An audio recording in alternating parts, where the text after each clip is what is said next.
Good morning, everybody, and thanks for joining us on this Tuesday. I'm Chris Konetsky. I'm the group publisher for Business Publications Corporation, which publishes the Business Record and Fearless. Thank you for joining us for our final Fearless Focus in our three-part virtual series. If this is your first time joining us, we're glad you're here. So far in our virtual series, we've covered leadership and confidence, and today we're going to hear from four incredible folks who are going to share their stories of risk-taking and a little bit about failure as well. When we launched Fearless at the end of 2020, we knew that in addition to a weekly e-newsletter and other content, we wanted to have a space for conversation and connection. And our Fearless Focus virtual event series was born, providing the opportunity for anyone around the state and beyond to easily join us to be part of the discussions and continue the discussion throughout the course of the year. We've seen tremendous growth in our Fearless followers over the past 2 years, and we know that these conversations have been powerful and resonated with so many folks. Because of this, we're always looking for new ways to connect with our audience, and we're excited to invite you all to attend our event on November 1st. It's our annual celebration of the award-winning Fearless. We're going to have a great program. In fact, one of our speakers today was a participant last year in it. They're going to share some Fearless stories. You're going to have an opportunity to connect with past Fearless speakers, women of influence, at some roundtables as well. Be a great opportunity for you to join in and get connected in with some great people from around the state. So we'd encourage you to join that. You'll learn a little bit more about that later on in the program as well. And we'll get a link in the chat.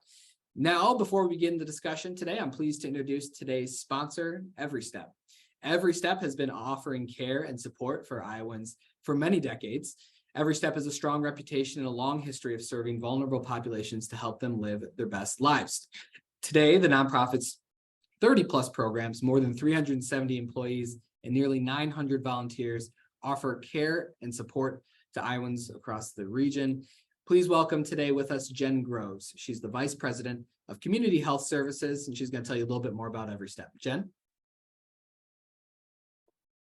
Thanks, Chris.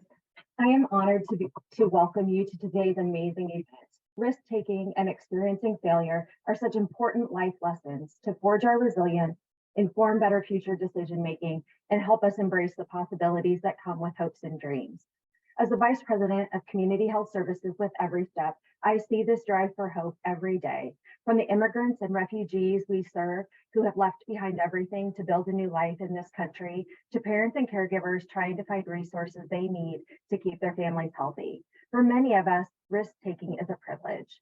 We have the means to choose to take risks after careful consideration and feeling a certain level of comfort. Because when our essential needs are addressed, there is space for taking risks and for possibly failure. However, many Iowans don't have this luxury. Folks continue to feel unconnected and unsupported by the larger social fabric. They've fallen into gaps between our health and human service system. Unfamiliar challenges can be difficult to navigate if you don't live near family, speak English fluently, or have the resources to pay for healthcare, insurance, or essential needs. Every Step's nonprofit services help participants move from a place of feeling overwhelmed with life's challenges to being connected to a network of support. At Every Step, we are committed to reducing health disparities that elevated risk of maternal and infant mortality in communities of color. We can accomplish this with programs like Healthy Start and Nurse Family Partnership, who provide free home visitation and education for those who are pregnant and parenting. We try to ensure equity by offering immigrants, refugees, and evacuees access to our locally based multilingual staff, many of whom have shared cultural and life experiences, who in turn offer the same sense of community and connection. Because as people become more deeply woven into the community social fabric, they are wrapped into a support system which provides stability to move forward with dignity and hope, and confidence to take the next steps to take risks that can further improve their lives. If our mission appeals to you, you can help support those in need. Please visit us at everystep.org/community to learn more. Thank you. Thanks so much, Jen, and thank you to you and your team at Every Step for all the support that you and your organization are doing for the community. It's important work. We appreciate your sponsorship and helping foster conversations like this so that folks can continue to go out into the community and continue taking risks.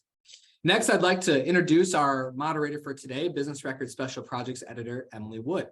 Emily has been with Fearless since the beginning, and her fingerprints are all over the work that Fearless produces each and every week with the e-newsletter and, of course, the events that we put on. She was the inspiration behind a lot of the approach that Fearless has taken. She's done a fantastic job of being inclusive and looking across the state to bring in new voices and bubbling new folks to the surface that then are being infused across all of Business Record products.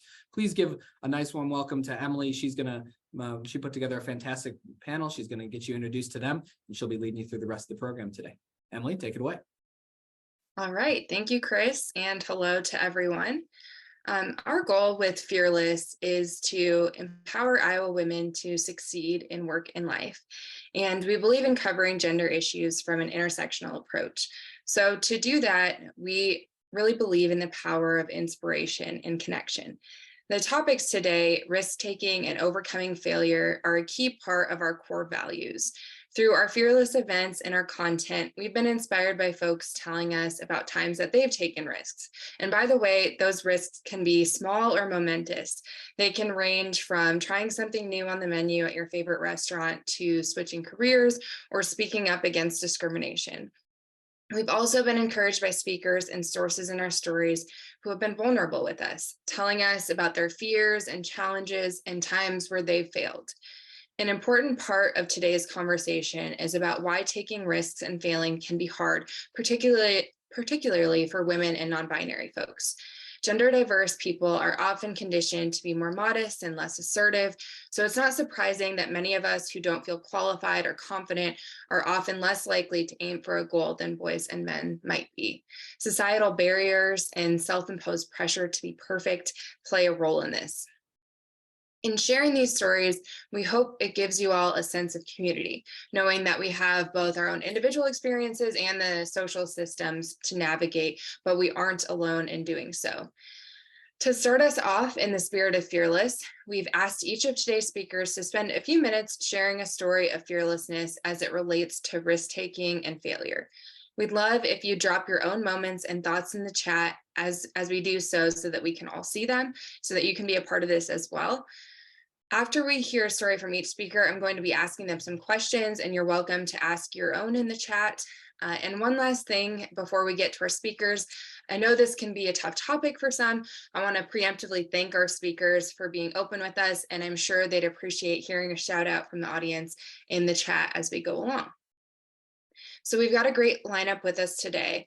I want to first introduce you to Jasper Chung, who is a queer and trans photographer, community activist, and art teacher residing in Des Moines.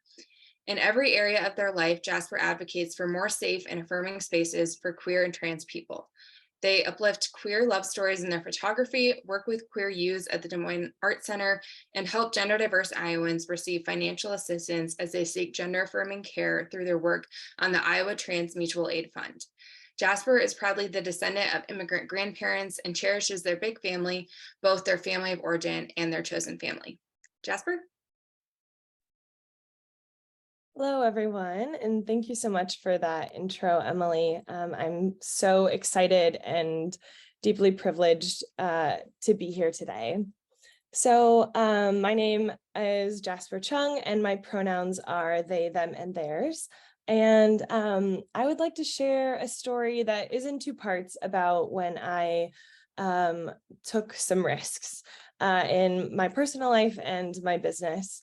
So I actually wouldn't call these risks fearless because I had a lot of fear about taking these risks. But I decided to be just a little bit more brave than afraid. And I think that's all we need to be fearless. So first in my business in 2019, I began to share about my story with mental health. And I did this because my business is as a wedding photographer, and it's just me as an employee. And I get to connect with people on a very deeply human level, see them on such an important day of their lives. And I felt like by hiding my mental health diagnosis and the struggles that I was having, that I wasn't showing up as my authentic self. So in 2019, I began to share about my own journey, my diagnosis of being bipolar, my history of medication struggles, struggling with suicidal thoughts, and even suicide attempts in my own life. I showed up terrified, honestly, because I had never seen a business structure like this. I had never seen someone share their humanity in such a vulnerable way in their business. So I did not know how it would go. But I really wanted to show that people with mental illnesses look many different ways and live many different lives, including my life as a successful and compassionate business owner. So in sharing this, folks began to come to me with their own stories of mental illness, of feeling alone, thanking me for sharing. And I began a storytelling project that told stories of survivors of suicide attempts and began to connect with people who really appreciated the vulnerability that I shared, and began to also book clients for weddings who really appreciated that and connected with me on a very human level. So later in my life in 2020 and 2022, I've had many different moments of coming out as queer and as trans. And in Iowa, existing as a trans person, sadly, is a risk. In the US, it is a risk. In the world as a whole, it is a risk. And I worried again about people misunderstanding, about rejection, hate, judgment, and isolation. But I decided once more to be just a little bit more brave than afraid. And that is when I began my queer advocacy work in the community. Clients who are queer began to come to me because they knew that I would care for them and affirm them and make sure they had a wonderful experience in their weddings, and treat them with the dignity and love and respect that they always deserve, giving them a safe place in the community. So I found clients who are values aligned with me, who are just compassionate and giving and good people. So my business went from being a place of work and of joy and sharing in wedding days to a place of community and advocacy, and really just supporting people who are not supported at large. So these identities of mine were such a risk to share because, again, I didn't see this blueprint laid out for me, but I could not be more happy that this is the path that I chose. And hopefully for other people now, they can see a blueprint that showing up as your authentic self can be okay. And it was okay for me because I had support. And we need to learn to give other queer, trans, mentally ill folks the support to be honest and be the vast, beautiful humans that they are. So thank you for letting me share. Awesome. Thanks so much, Jasper, for kicking us off. Next, I want to introduce you all to Jann Freed, who was a former professor for decades when she decided to practice what she was teaching and preaching. She says she is out to retire the word retirement. She believes we're not retiring from life, but moving on to something else. She has written 2 books, has written numerous columns, and hosts podcasts. Dr. Jann's mission is to be a seeker and learner who leaves a breadcrumb legacy for herself and others, and you might need to check out her books to learn more about that. She lives in Des Moines with her husband and her dog Grover and has 3 adult sons. Dr. Jann. Thank you very much. First of all, I'm honored to be on this panel, and Jasper, that was a very powerful story. So hard to follow. I do represent a different demographic here, and I call myself a recovering academic, because after 30 years of teaching at Central College in Pella, I taught business management and leadership. I have many successful former students in Des Moines who I'm very proud of, and the surrounding area. But I always lived in Des Moines, and I was driving back and forth 100 miles a day. And when my 3 grown sons got out of college, it was like, I want to get more involved in the Des Moines community. And I couldn't do that when I worked out of town. So now I'm involved in things such as I'm a hospice volunteer, and I was on the planning and zoning for 11 years in Des Moines, and now I'm on the Mind and Spirit Counseling Center. So it was a way for me to not only build a business in Des Moines, which I do leadership development. I'm going to talk more about that in a minute, but to get involved in the community. And that was really an important part for me. My big risk, I think, or the first one that kind of came to my mind is I was getting very restless in what I was doing in terms of, I loved teaching when I got there. I loved it when I got home. But again, I mentioned that driving. So for me, in my early 50s, I decided to leave a tenured track job. I mean, I was tenured. I'd been tenured for a long time. I was a full professor. You know, if you know academics, there's really no higher level to go. I also was awarded an endowed chair in 2005, I believe. So I held the Mark and K. DeCook Endowed Chair in Leadership and Character Development. And I was very honored to, hold that endowed chair, be a full professor. I loved what I was doing, but I was very restless for the reasons that I just shared. In fact, I have several former students, successful students who work at Pella Corporation. So you'll be hearing from Laura next. So my big risk was leaving that, because I could have stayed forever. I mean, not really forever, but I could have stayed as long as I wanted to. And so I really think it takes several years to transition. So I transitioned out of higher education, and my peers and colleagues were shocked. Like, you're leaving this? I mean, this is what everybody aspires to, to be a full professor. And but I really wanted to leave while I was still young enough to do something else. And so now what I do is I help people through transitions. I'm out to retire, the word retirement. So I do executive coaching, I do leadership workshops, and I weave all of this transition work into what I'm doing, because given the pandemic, we're all in transition. And I think what was real fascinating about the pandemic is people at all ages were looking for purpose and meaning. It wasn't just a paycheck anymore. It was like, am I really doing what I want to be doing?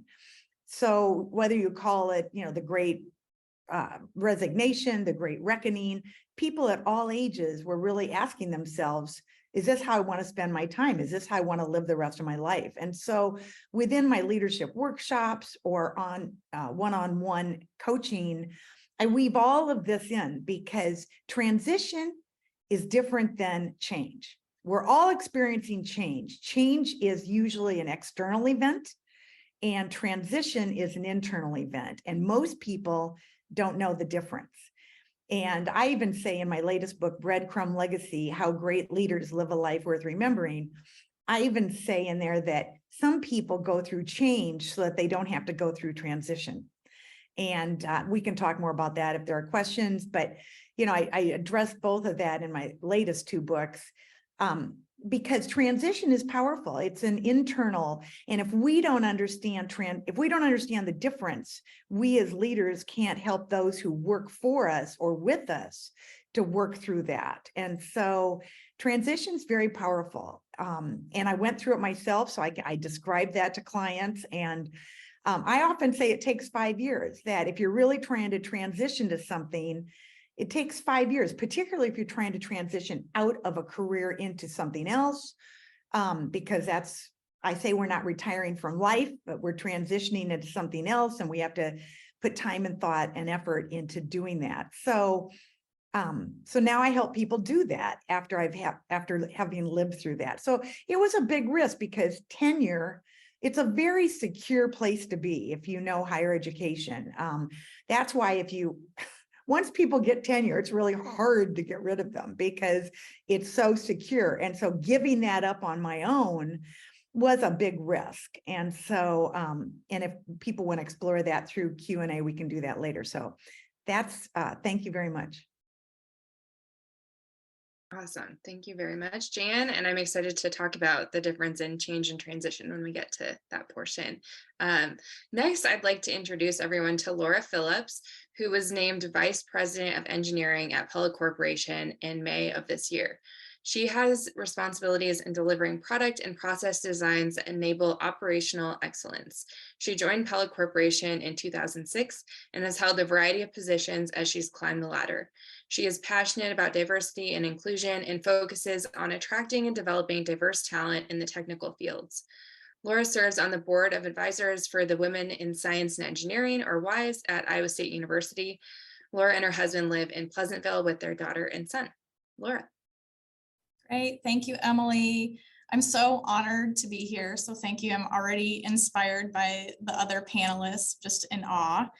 As Emily mentioned, I'm Laura Phillips. I work for Pella Corporation. For those of you who don't know Pella, Pella is a manufacturer of windows and doors. And I have the honor of serving just a tremendous engineering team who is working on improving the business each and every day. So really, really excited about my executive opportunity at Pella. I've spent about half of my career in engineering specific roles, and then the other half of my career in broader business roles. And so I'm sure as we move through the discussion, we can talk more about the risks I've taken in expanding and getting uncomfortable taking on new and different opportunities along the way. Emily mentioned it. I have a husband who is a stay-at-home dad, and that's another topic that maybe we want to get into later in the discussion about how he has helped enable me to be fearless throughout my career and really live my dreams and meet my aspirations throughout my career through the balance that he's been able to provide for our family network. I also have a couple of teenagers. So those of you who are parents and parents of teens, you understand the roller coaster ride that I'm on right now, which is a really important part, the personal part of my life, and the balance that I have with my career in them is incredibly important to me.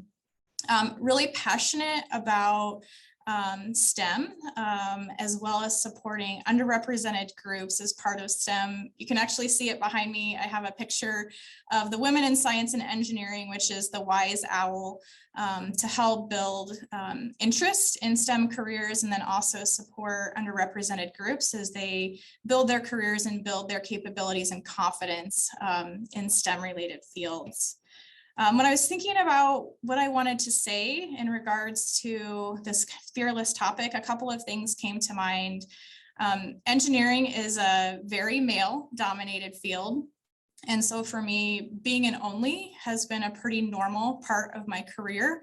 And that's something that I hope we can talk more about throughout the discussion, how you push through when you're an only and step into uncomfortable situations and continue to drive forward. And then the second thing that I kept thinking about is, man, I'm not fearless at all, right? This term fearless kept going through my head. And the truth is the vulnerable pieces, and I loved how Jasper said it, be more brave than afraid. Every single step that I've taken throughout my career, I have been terrified. And I think that that's a reality for many of us, probably more so for those of us from underrepresented groups. And so when I think about this, I love Jasper saying more brave than afraid. I think about this as use your fear as fuel, right, to drive you forward. The mindset of creating that environment of fuel and overcoming that fear and stepping into it and being okay, being uncomfortable, and being okay taking the risk, even when you feel like you're deficient or like you're scared. So thank you so much for having me today. I'm really, really looking forward to the discussion. Awesome. Thank you very much, Laura. And last but certainly not least, I want to introduce you all to Sydney Rieckhoff, who is the 25-year-old CEO of Almost Famous Popcorn Company, a gourmet popcorn brand she co-founded at 14 years old. Almost Famous Popcorn is an Iowa-based company with a nationwide presence. She highlights her experiences as a young woman in business through a personal brand called The Popcorner, which is with an aim of inspiring other women and young people to pursue their dreams. Sydney? Well, thank you so much for having me today. I was lucky enough to be included in last year's Fearless celebration, which was such a wonderful time, and I encourage you all to check it out. I don't know if I've ever left a building feeling so empowered, and just what a terrific event. But I just wanted to share a little bit about my story, and then kind of tie it into last year's event and some things I realized as I was preparing along the way. So from a really young age, I always felt a little bit different, and I kind of chalked it up to the fact that I had parents and a support system that I always say never told me no, but not no from the standpoint of, don't eat that candy, this or that, but more so any crazy idea that I had, they just said, try it and do it and see what happens. And so I was really empowered from an early age to believe that I could do anything, and whatever obstacles kind of came in my way, figure it out, and grow from there. So I say my professional career actually started around 6 years old. My grandparents had a vegetable farm, and I helped them every summer, kind of planting and picking the vegetables, and then working inside a little farm stand they had on the side of the highway, kind of learning to converse with customers and learn about the customer experience. So at 9 years old, when I went to my parents and said, hey, I think I want to be a reporter on the news, they weren't really surprised. I was pretty used to talking to people, and I called up a couple local news stations and kind of pitched myself for this great idea of, hey, kids should watch the news too. Let's get a kid's perspective. Unfortunately, at that time, didn't make a lot of sense for the TV news stations that I contacted, but I was lucky enough to find an opportunity with the Scholastic News magazines that go out to all the schools around the country a couple months after my initial idea. And I applied and was lucky enough to be selected as one of 2 kid reporters for the state of Iowa, and got to cover the 2008 presidential election and interview quite a few cool people, most of the presidential candidates, including Barack Obama, and then even Taylor Swift at the end of it all, which was a great opportunity for me, being a 9-year-old girl with big dreams, to see somebody else so young really pursuing their passion and getting so far with it. So after that kind of era of my life came to a close, took a little break for a while, tried to figure out what I wanted to do next, and realized that entrepreneurship was something that really intrigued me. And when I found out that the New Bow City market was opening in Cedar Rapids, I kind of pitched the idea to my parents and then the market staff, along with my younger brother. And we opened along with the opening of the market in 2012. So we just hit our 11-year anniversary this month of the business, and just opened a little 10 by 10 ice cream stand next to a 10 by 10 stand that my younger brother Carter opened, and ran that business within the market for about 1.5 years before partnering with my parents and moving across the street to our own retail location. And since then, we've opened a factory in Cedar Rapids, grown it from 1/4 of a building to 1/2 of a building to a whole building, acquired a couple other companies, and have really done some cool things with our company together as a family. And what I wanted to highlight here is, a lot of times when I share my story, people will say, wow, you must be so fearless. And last year when I was preparing for this great event, I started to think through that and say, I've always had a lot of fear. Like, what is it? And like Laura and Jasper have both highlighted, I don't think that fearlessness is actually a lack of fear. And in fact, I think that fearlessness is feeling fear, and often feeling a lot of fear, and allowing yourself to feel that and just doing the thing anyway. So for me, that's been kind of my driving force, and something that I came to realize as I was doing all these things was I actually had a lot of anxiety, and I've dealt with a lot of crippling anxiety in different areas my entire life.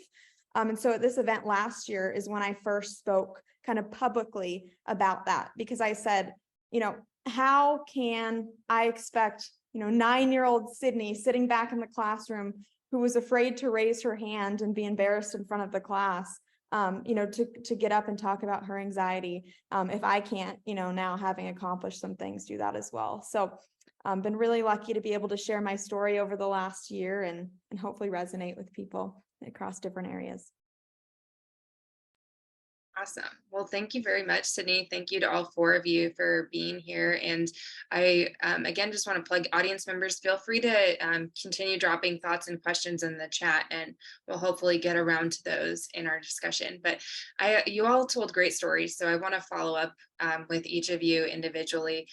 Jasper, starting with you, you kind of talked about the vulnerability it takes to share a personal experience. And for you, that was with mental illness. And I'd kind of like to know what sort of gave you the courage to be able to share that experience, and what's a lesson that you might be able to share with everyone about if they want to share their own experiences in that way. Sure. Thank you for that really thoughtful question, Emily. I appreciate it. So I think what gave me courage to do it, honestly, was seeing so many people, just seeing mental illness really stigmatized, as it still is, truly. And my experience with hearing mental illness talked about really publicly was largely in a negative connotation. And especially people with bipolar disorder, it's a highly stigmatized mental illness.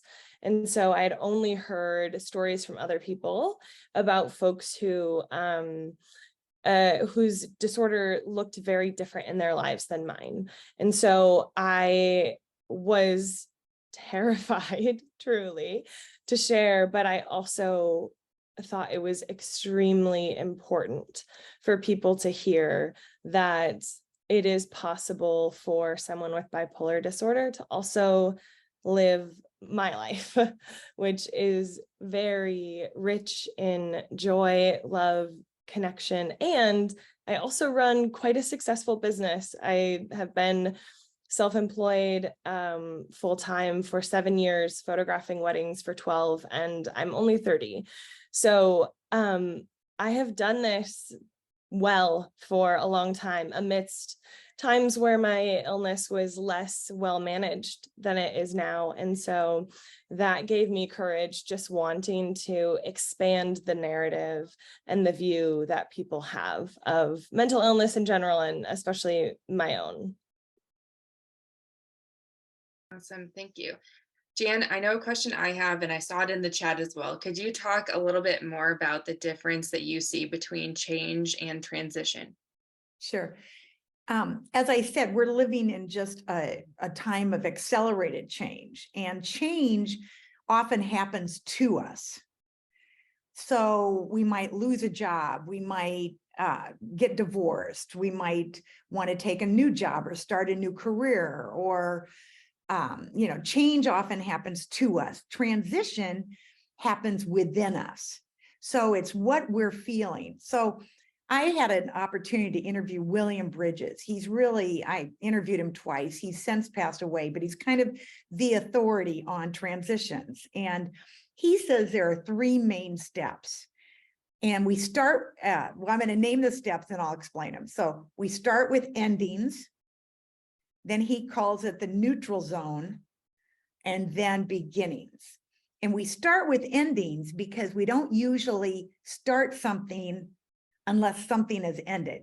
So again, a marriage is ending. Well, or a divorce, or a career, a job, you got laid off, okay? So something is ending. And then he talks about the neutral zone, and the neutral zone is, now a more current author is named Bruce Feiler, and he wrote Life is in the Transitions. I think it just came out like last year, and all kinds of podcasts and interviews with him. He calls the neutral zone the messy middle. So the neutral zone is where we are confused. We don't understand why that didn't work out, whatever it is. And a lot of people do not want to stay in the neutral zone or the messy middle because it's very uncomfortable. So then the third step is beginnings. And that's when we're starting something new. So basically, both Feiler and Bridges say that the neutral zone, the messy middle, we want to get out of that as soon as possible. But That's where we should stay and explore. Why didn't that work out? Why? Because too many people want to jump from one thing to another. So we go from one bad job to another, one bad relationship to another. I mean, even if we move homes, that there's a transition because we may not see those people anymore, or, you know, empty nesting. Our kids, I thought I would stay friends with our soccer parents forever. And, you know, a few of them we do, but not most of them. So, you know, again, transition, it's that trying to really figure out within us what didn't work, or why was I, like, I spent years doing, like, I'm restless. I love what I do when I get to Pella, but I was restless. It's 30 years. I can't go any higher. What else am I going to do? I don't want to drive 100 miles a day, but I need to figure out, you know, so I spent years trying to figure out, well, if I'm not doing that, because I'd done it for more than half of my life at that time, if I'm not doing that, what am I going to do? And retirement, as I said, I'm to me, it's an antiquated word, but it's so much of our identity is wrapped up in what we do. In fact, when we meet someone new, like at a networking event, what do we often say? Well, what do you do? Now I've learned to say, what are you interested in? What are you passionate about? Because I'm telling you, if somebody says to you, well, I'm retired, it's just like a conversation killer. You know, like, okay, well, you have no value. You know, you're not any use to me. Why would I want to get to know you? Well, I very much believe in saging. I'm very supportive of sages over 70, often nominating people. I have a podcast called Becoming a Sage. You don't have to be, you know, up in years to be wise. So I interview people about life and work wisdom. So, and I've interviewed people such as Jen Lim of Zappos, you know, just all kinds of people. So anyway, so knowing the difference, most people don't know the difference, and most people don't want to stay in that uncomfortable zone. So one of the things that I advise clients, and this will be my last comment here, is imagine you're on a trapeze and you're swinging through a jungle. It's hard to let go of one vine if you don't see another vine in sight. So while you're employed, start thinking about, what do I want to do next? What's my next move? And then it's easier to let go. So, and I did that exact thing. So I am doing a workshop for lead DSM in November on navigating transitions, if this topic interests you. But thank you for listening. Awesome. Thank you, Jan. And I like the metaphor of swinging through the jungle. I'm glad I don't have to literally do that. I don't think I'd be very good at it.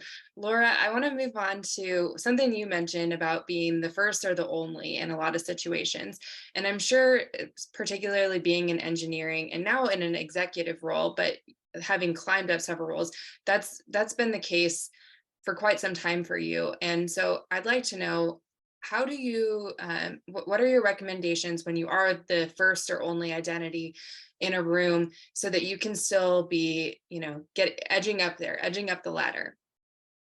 Yeah, there's maybe a couple of things that I'm gonna mention. I want to start with taking your space, like owning your space, even if it's more natural to constrain both physically and with your voice. Making sure that you're proactively planning and intentionally speaking up, right? And planning for that. I actually, another leader at Pella at one point had given me the advice, hey, we need to hear from you more. When you talk, we listen. And I was trying to figure out, like, how am I going to hold myself accountable for that? And one of the things that I started doing was making simple tick marks just on the top of my notebook, like, how many times did I speak in that meeting? And it was so simple, but then it became like normal practice for myself, just speaking up when I had a thought, I would say it instead of constraining and holding back my voice, as that became more practiced and normalized for me. And so that's just a simple little trick that I learned that's been really, really helpful for me. And just like walking into a room and intentionally kind of owning that space, my space in the space. The other thing I would mention is just the huge importance of mentorship. I've been incredibly blessed with awesome mentors throughout my career. I was thinking back to one mentor that I've had at Pella who actually just recently retired after 40 years with the company. His name was Denny, and I remember early on in my career when I was young, uncertain, only female, oftentimes in the room, that he was my cheerleading mentor. He would say things like, I am proud of you, right? Like, I want you for this project. You did an amazing job. And this seems so simple to me now, but his voice propelled me forward. And that mentorship is something that was incredibly important to me as a young female engineer. And that's something now that, I push in the department, mentoring and supporting our young talent. Even our experienced talent needs those cheerleaders. And so I would definitely encourage everybody who's listening today, if you're in a position to provide mentorship and be a cheerleader, please do that, because even if it seems small, it matters a lot.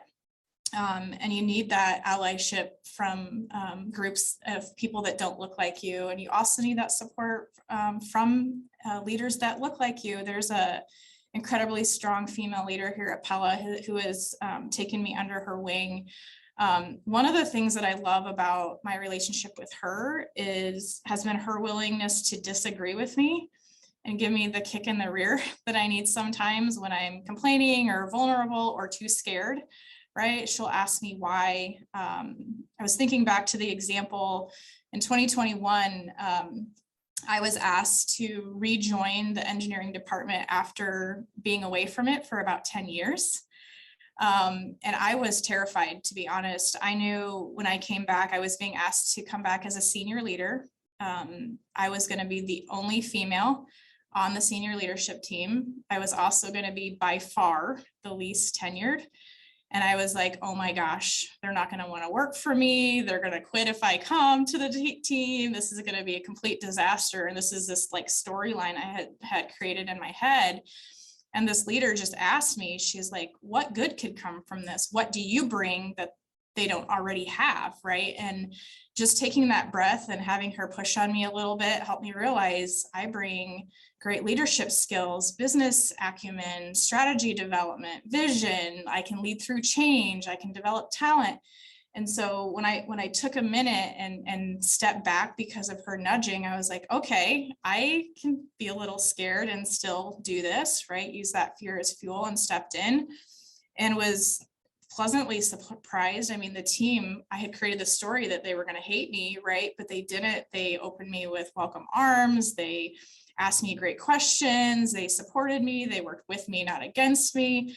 And so for me, it was just a really important lesson, again, about the importance of mentors that will challenge you, right, and help you throughout your career, but also to just like push through and overcome that story that you tell yourself about not being enough, and really setting in and reflecting on what are the unique strengths that you bring that can have a positive impact in this space.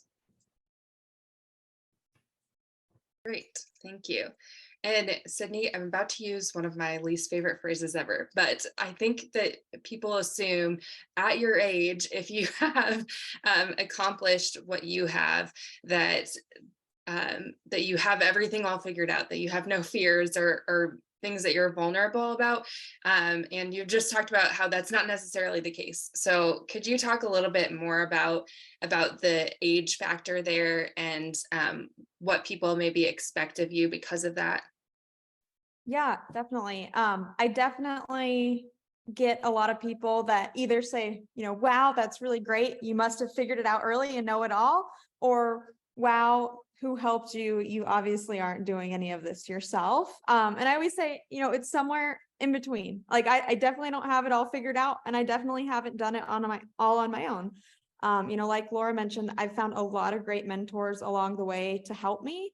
And mentors that truly believe in me and don't believe in me despite my age, but believe in me because of my age, and see that I bring a different perspective to the table that we can embrace and really grow things in a different way. So I think it's definitely a challenging thing to kind of hear a lot of and to navigate.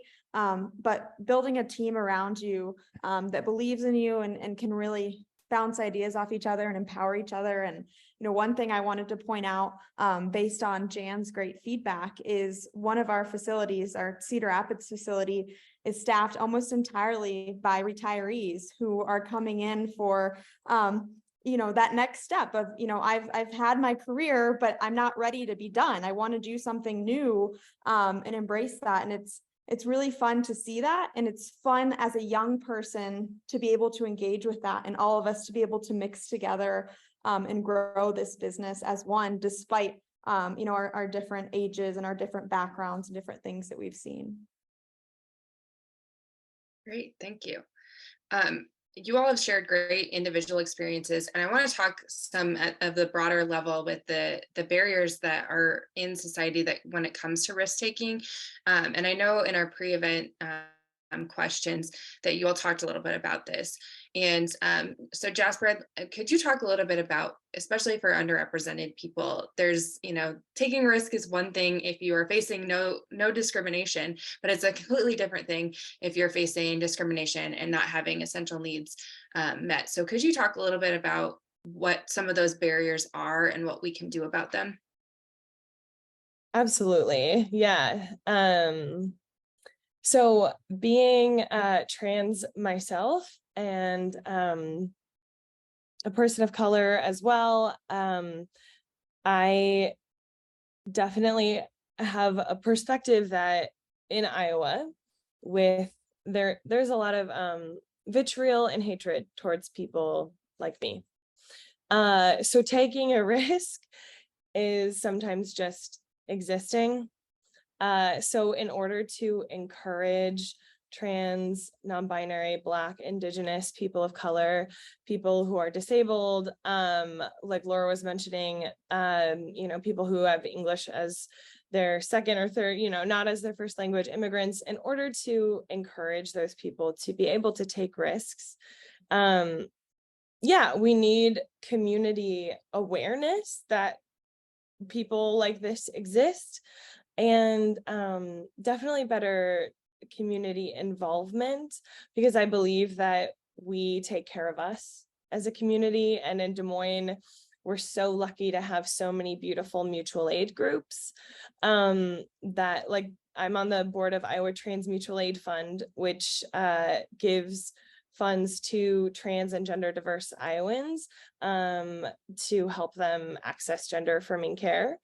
And there are a lot of groups that help support our houseless neighbors, and there's rent relief funds, but it's still we need more. So in order to even fathom taking a risk beyond existing safely and having our very basic needs met, we need to understand and value as a community, value these voices, because when we value perspectives that are different than our own, when we realize that we are all part of this beautiful community, this varied, very just vibrant community, then we can, it becomes easier to be involved.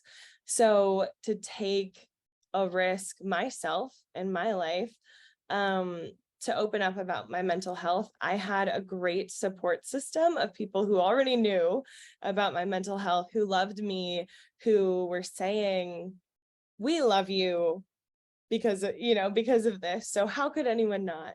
When I came out and shared that on my business, my friends, my community were like, we hire you because of this. This is not a weakness. In fact, this is a strength. And you're going to bring people who need a safe space to you. And they're like, we know you want that. So it is risky, of course, but the people who don't value my own lived experience and my perspective, it's best for us not to work together, because we won't be able to create the kind of connection that really reaps gorgeous, beautiful, intimate images, because the people I am able to work with who value my perspective, my voice, my experience, and my love for my community are the people who come to me. And so I'm able to to love them and to photograph them in a way that elicits my own joy and is visible then through their own photographs. So I think supporting the whole person and really desiring the beauty in our vast, varied, diverse community is how we can support more risk-taking. Awesome. Thank you. And Sydney, in your pre-event response, you had talked a little bit about the idea of having to be able to take small risks before so that when you get to that time where you might have to take a big risk, that it feels a little bit easier. Could you talk some about that? Yes. Yeah, I very much believe that risk taking is a muscle that you've just got to continuously work on to improve. And again, this was kind of implemented in me from an early age. My parents would always say, especially my dad, I don't care where you end up going to school, going to college. I just want you to have the opportunity to lead and to fail. And I always thought of that as, wow, so you want me to fail? Like, that doesn't feel very good. And it took me time to realize that out of, taking risks and failing and learning from those risks is how we get better and how we kind of combat this idea of fear and get ourselves to that place of fearlessness where we're still feeling fear, but we're doing things anyway. So I try to push myself every single day to do something that makes me uncomfortable, even if it's just sitting next to somebody, in a public space and saying hi and introducing myself, or little small things like that, so that I'm constantly practicing, so that when the time comes where it's a really big risk and I'm really, really scared, I can say, I've done this 100 times before. The stakes are just a little different, but I know how to do this. And I know that, if things don't go as I maybe hope or plan, I'm going to get myself back up and I'm going to learn from this and I'm going to keep moving on. So I think it's super important to practice that and to integrate that into your daily life. Jann, I wonder if you could talk a little bit about the courage to do something that you haven't done before, as you did with your career transition. I think sometimes a major reason people don't want to take a risk is because they haven't done it before. They don't know what it looks like, and what the outcome might be. So what gave you the courage ultimately, and how can others have that as well? Well, that's an excellent question. And I would echo what Sydney just said about take small steps. But I would also say that, given the work that I do, really trying to figure out this messy middle, like, why are we, even before you leave something, whether it's a relationship or a house or a job, why is it, what's the restlessness about? And dealing with that. And sometimes it's hard to do that by yourself. So, getting a coach or a therapist or, whatever the issue is to help you work through that, I think is very important. And as I said, I think taking a major risk, I kind of tell clients 5 years. I mean, if it's really major, because, there are a lot of financial implications, health maybe implications. I mean, there are all kinds of things you have to take in consideration if it's a major change. I do want to say that I feel privileged. I am in my husband and I were married 41 years yesterday. So, I do have a partner that, helps financially. So, and I want to acknowledge that because not everyone has that. And so that really helped.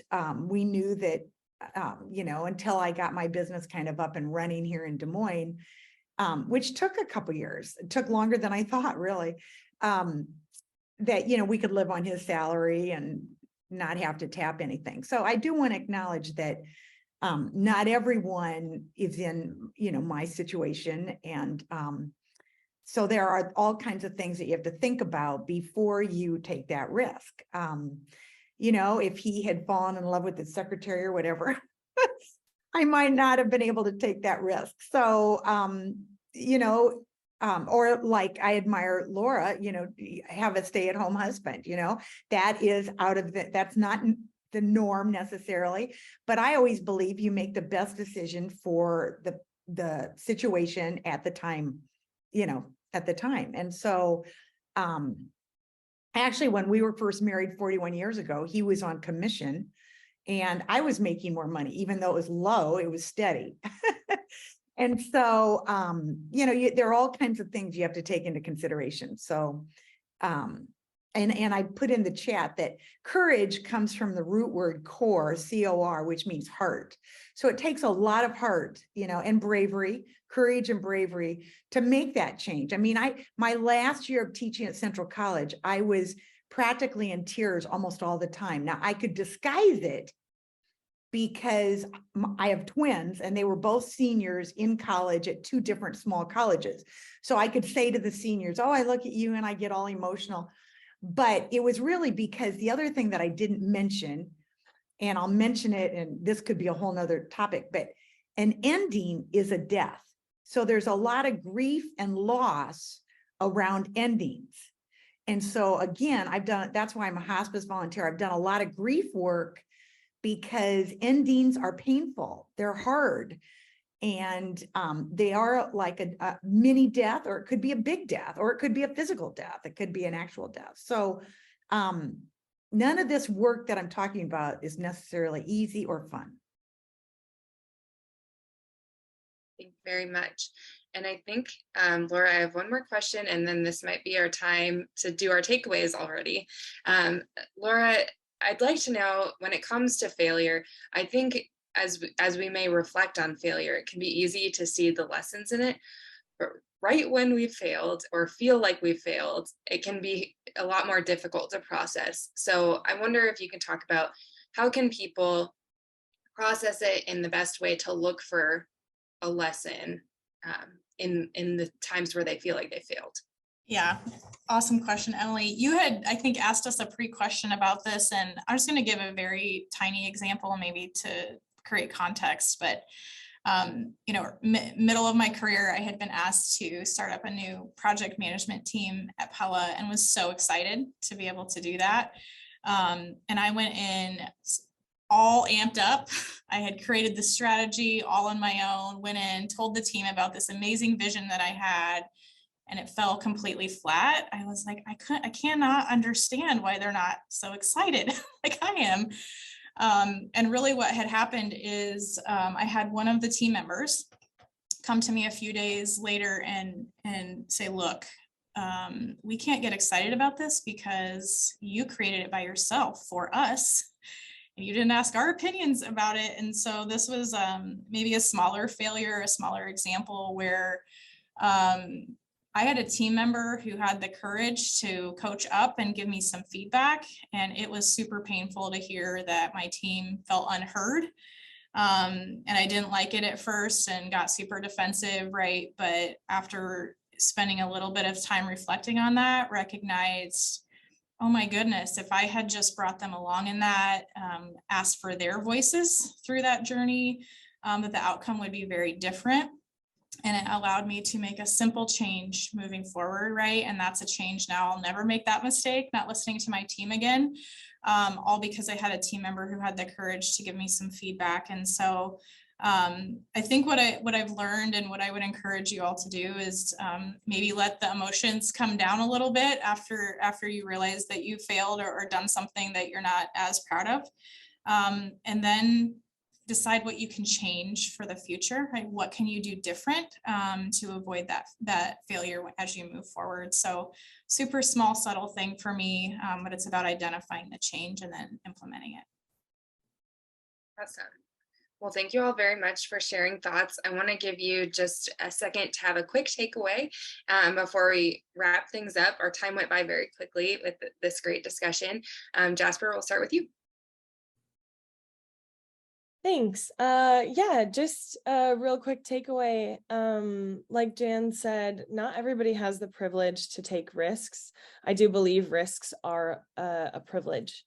So we need to support the basic human rights of trans and gender diverse folks so we can encourage them. And just once more, you don't have to be fearless. You just have to be a little more brave than afraid. Awesome. Thank you. Jann. Yes, I think my main takeaway is that we each are talking about trying to live our authentic lives. And that in itself can be a risk given societal expectations. But I think we've all come to the realization that it's worth the risk. Great. Laura. I just simply want to say, use your fear as fuel and do it anyway. Awesome. Thank you, Sydney. And I'll say, don't ever let anybody tell you you're too young, too old, too this or too that to follow your dreams, and just go get started and see where it can lead you. Great. Well, thank you to all four of you for being here and sharing your thoughts, and being vulnerable with us. We also want to again thank our fearless sponsors. And of course, thank you to our audience for tuning in today and being really active in the chat with us. If you enjoyed this conversation, we encourage you to join us for our in-person Fearless celebration. It's being held Wednesday, November 1st from 10 to noon at the Downtown Marriott here in Des Moines. And that registration is available in the chat. If you've got story ideas or feedback on today's event, please reach out to me. We are a locally owned and operated business, and your support as a business record member or sponsor helps us continue to do work like this. Reach out to Chris Konetsky if you're interested in advertising and sponsorship opportunities. And finally, we want to leave you with a call to action to go out and take a risk today, even if you know you may fail. Maybe it's something small that you put off because you didn't know how to do it, or maybe it's something big that you've been putting off because you were waiting for the right time, as if that exists. Now is your time. Whatever you choose, we hope you'll be fearless in your efforts to continue empowering Iowa women and gender diverse folks. Thank you for attending, and we hope you have a great day.